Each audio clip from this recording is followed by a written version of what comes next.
I thought number one, our offensive line protected their butts off today. We had no sacks today. The receivers found open zones. We talked all week about we're playing zone coverage. We got to find soft spots in defense. And our receivers did an amazing job of that today. And I thought our running backs did a good job in protection if they needed to, but they got out and found spots too. And I think it kind of just blended in really well today, and we played as one unit today. Actually, you guys were able to execute in the low red zone again. How pivotal has the creativity been when you guys got down there? What was the first part of that question? The low red zone, you guys have been really able Right. to execute there. How pivotal has the creativity been when you get there? Yeah, Coach Harbaugh and his staff have been doing an absolutely amazing job designing new plays every single week, because you can't, run the exact same play every single week. Otherwise, people can, game plan it. And putting new stuff on tape is really important, especially in the red zone. And he does a really good job of staying on top of that and trying to stay ahead of that. And the guys buy into it. And it takes a lot to be able to execute it, especially when you're installing it a day or two in advance before the game. And the guys putting their heads down, getting to work, and finding good spots in the end zone. Max, on this 3-game winning streak you guys are on, you've got 9 touchdowns, no turnovers, completing 75% of your passes. Is this as comfortable as you felt in a Gopher uniform? I don't know that I've actually thought I'm feeling way more comfortable now. I think it's kind of just a progression that I felt that I've personally taken, but also this offense has taken, where we've progressed. We've had some really good games beginning of the season, some tough losses, but we're starting to put it together now. We're starting to feel it in the past 3 games where we're hitting everything we need to hit, run game wise and pass game wise, and it's coming together as a masterpiece. And I think we can continue to build upon that throughout the rest of this year and what we have left, and continue to put our best product on the field.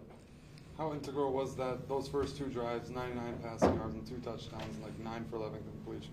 Yeah, we always are doing our best to start fast.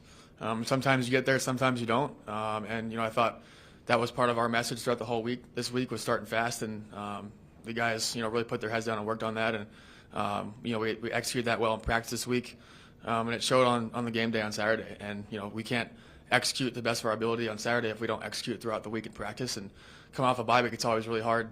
Sometimes teams can kind of get lackadaisical and not spend as much time preparing.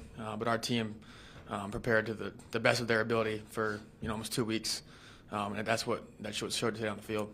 Daniel, what do you feel like has been instrumental in Elijah's development here this year? Just you see him working on his craft every day in practice, real meticulous with his details, and then if something doesn't go exactly right, I mean he's to be the first one in there to correct it, and just being about the details and being meticulous about it, being hard on himself, and judging himself to how a coach would, and I just think he's doing a great job of being consistent and continuing to grow.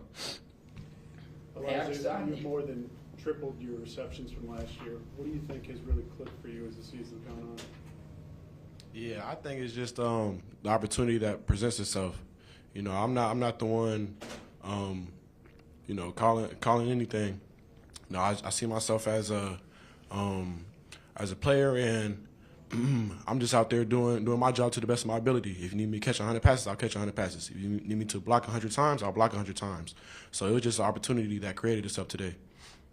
For you guys, what the defense getting that first stop right away, and then the 2 picks, what type of energy did that give you guys?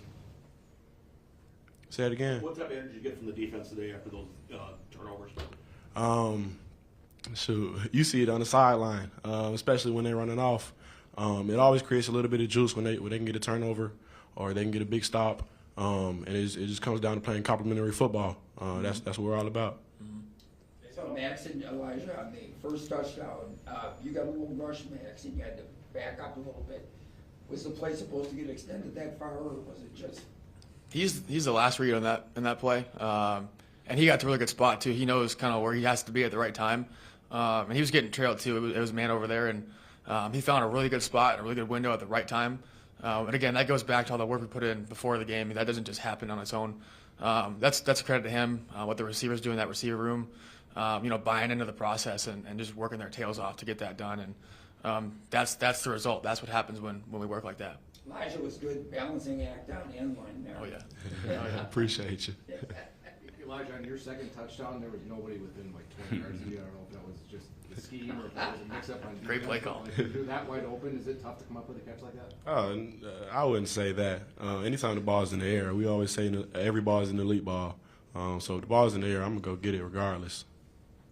How would you describe the difference in this offense and how it's run compared to last year?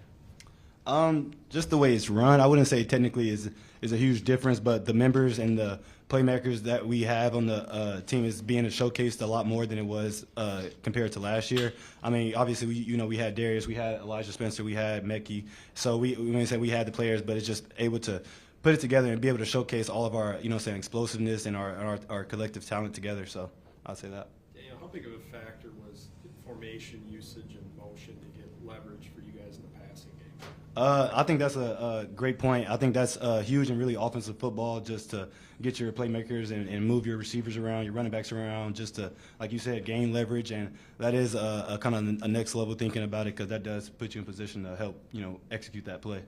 Max, you got the ball with 28 seconds left on the 35 after the kick went out of bounds. Mm-hmm. Did you expect to be that aggressive going forward there? That wasn't the plan initially, no. And when we knew we had a few extra yards of field, we decided to shoot for it. And that was just like our normal 2-minute drives, just get down to the basics, execute the play.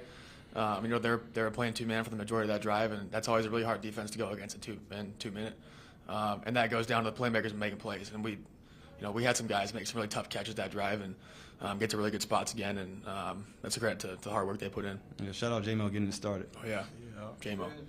Daniel, just kind of Coach Fleck kind of gave the fun jazz about you not finding the end zone. Did you give him something back after you found it twice today? Oh, yeah, it's a little funny thing going, especially going back to a few weeks back when I had a good chance to find it in the open field. But yeah, I mean, 2 of them today. I mean, I'm not sure much can be said after, but I mean, it's a great. I mean, especially with Elijah getting 2-2, so great showcase from the receivers and the quarterback. So. Yeah, I think you guys did a really good job of finding the holes in the zone. Was that some of that planned, or was that something you worked on all along? I mean, yeah, I mean, obviously with Max back there, quarterback, I mean, he speaks about finding the open space in zones, and that's every week. I mean, every team runs zone coverage. Every team runs some sort of man type of coverage. So, I mean, just knowing where that zone is, and we do enough film study and preparation off the field that where we kind of are expected or in anticipation of where those spots might be. So. Max, what do you think you guys were able to click in the first quarter tonight? That's a good question. The number one thing is we got down to the basics and execution. We attacked the small details this week. We had that in mind all week throughout the off bye week and the week and leading up to Maryland. And it was just it kind of just all clicked together. And for some reason it happened out. We really executed the small details and practiced really well. And that's what showcased in the field. That's why we have explosive plays. It's not because we make this spectacular catch or throw. It's because we're executing the small details up front in the backfield with the stem of our route, the timing of the route. It all comes together, and sometimes it can look like one person just made a play, or they made someone miss. It really takes all 4 or 5 of those receivers in the field to open one guy up. That's what happened today. Max, you're the first Gopher quarterback to have 4 touchdowns in a game since Tanner in 2019. What's your relationship like with him, and what does that do to you? Yeah, Tanner and I got to hang out a little bit before the season started. We did some training stuff together, and he's been kind of a mentor for me before the season started and in the summer, trying to get accustomed to a new team and a new culture. And he was great, helped me with that. I called him a couple weeks ago, and he's someone that I continued to reach out to, and for mental stuff too. He's been great for that for me, and learning the offense too, because he's been in this offense for however long he was playing here, and it's a little different now, right? But they were a lot more RPO based. Now we're a little different, more balanced attack, but ultimately it's the same offense. And he's been great, not only in my development since I got here, but continuing to be available for me when I need it. Max, how much of a role do you feel your coordinator is on with the play calls right now? Say it again. How much of a role do you feel your coordinator is on right now with his play calls? Yeah, Coach Harbaugh he's definitely on a roll. He the amount of work that he puts in throughout the week is absolutely astounding. It's fun to be in there when he's game planning. Sometimes you're like, dude, where are you going with what? Like, I have no idea what you're saying. Like, he's seeing some random stuff on film that I'm not seeing, and I'm like, dude, I have no idea what you're talking about. You're speaking Spanish. And then a day later, he's like, all right, I finally got it down to what I'm trying to say, and like he'll teach it to you in a way that makes sense. And that's what he's really good at. He's extremely smart in the film room, extremely smart on the field in general, and he's been a blast to play for. All those relationships you 3 have built, just for any of you guys, just on those timing routes, like whether it's an outbreaker or an inbreaker.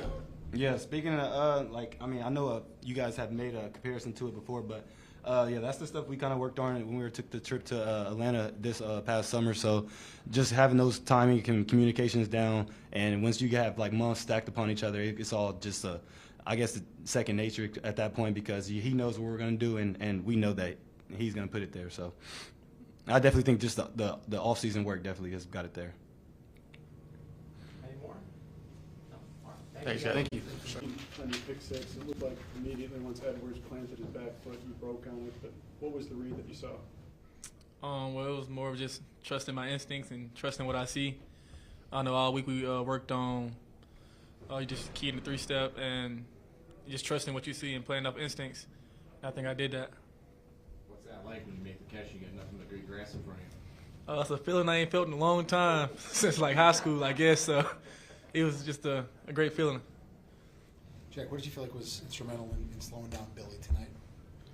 I think guys just executing at a high level. I believe, throughout every situation we were placed in, we did a, phenomenal job shutting it down, right? So I think they kind of had to audible and do things that they weren't necessarily comfortable with, and so that was our plan. Jack, how important was it to pin the edges and get a lot of internal pressure to limit the second play that Maryland just thrived with in the past? That was the emphasis all week. We can't let him escape, right? And he did a few times, but just throughout the past 2 weeks, definitely played a key role in keeping his production minimum. Justin, what do you think of the way the rush and the coverage were able to work in sync tonight? I think for majority of the game we did a really good job. I know we always tell those guys up front, y'all make our job easier, and we make y'all job easier. So when we're both able to, compete at a high level and execute at a good pace, then I feel like we were a really good defense. Jack, what was the message from Coach Buck in that fourth quarter? You talked about how you wanted to keep the defense and the starters on the field to see if you guys could finish the game. Yeah, because we've just been emphasizing just playing 60 minutes of our best football, and I think that's what we were trying to put on showcase tonight, right? So we wanted to finish the game and play all 60 minutes, because that's our identity. That's what we do. Jack, you got a good hit on the quarterback that played before Justin's interception. How much do you think that constant pressure on him kind of threw him out of their game? I can't speak for the quarterback, but I mean, I'd imagine that it's probably yeah. I'd imagine the constant pressure can get unnerving for a quarterback. So I think that's what it was. Justin, what was the message from Coach Monroe all week going against number 10 from Maryland, who's one of the best receivers in the conference? That we had executed at a high level. We know coming to the game they had one of the best receiving corps that we've seen all year, and that we'll have play our best game to win this game. And I feel like on the outside and on the edges, we stepped up to the challenge. How important is the offense responding once you guys got that fourth down stop in the first quarter? It's huge, When your offense scoring points, they put a lot less pressure on the defense to get stops. So when our offense is executing, it makes our job a lot funner. We can play a little more aggressive on defense too. PJ mentioned about how the strong Sunday practice kind of set the tone for the week. How did you guys feel like you guys came out of the bye to start the week? I think guys were excited, and that's the biggest thing, right? A bye week isn't an off week, by any means. So we really took it as an opportunity to press the gas and hone in on our deficiencies. Justin, more than any other game, I think you guys really had a swarming defense. There were a lot of people on the ball. Is that just getting some guys back healthy, getting to know each other? Because there were a lot of bodies when a ball would get to a receiver. Mm-hmm. Well, that's one thing we identify ourselves as a defense, that we're going to play hard and we're going to get to the ball. So that's what the coach is always emphasizing. We have periods in practice where we literally run to the ball full speed.